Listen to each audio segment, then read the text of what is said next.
ধনবাড়ী ক্লাবের বার্ষিক সাধারণ সভা অনুষ্ঠিত।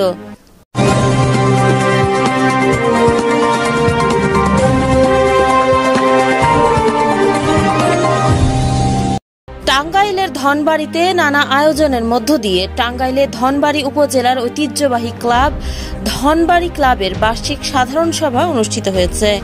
গতকাল বিকেলে ধনবাড়ী সরকারি কলেজের ক্যান্টিন রুমে এ সভা অনুষ্ঠিত হয়।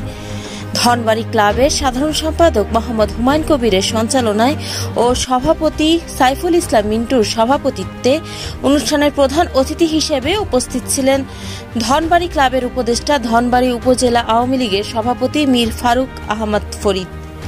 এ সময় ধনবাড়ী ক্লাবের উপদেষ্টা SM সোবহান, সরকারি ধনবাড়ী নওয়াব ইনস্টিটিউশনের সহকারী শিক্ষক আব্দুস সালাম। এ সময় আরো উপস্থিত ছিলেন ধনবাড়ী উপজেলা প্রেস ক্লাবের ধর্ম বিষয়ক সম্পাদক মোহাম্মদ শাহ পরানুল ইসলাম রনি সহ ধনবাড়ী ক্লাবের সকল সদস্যবৃন্দ উপস্থিত ছিলেন। মৌমিতা তন্নি, DPC নিউজ 24, ঢাকা।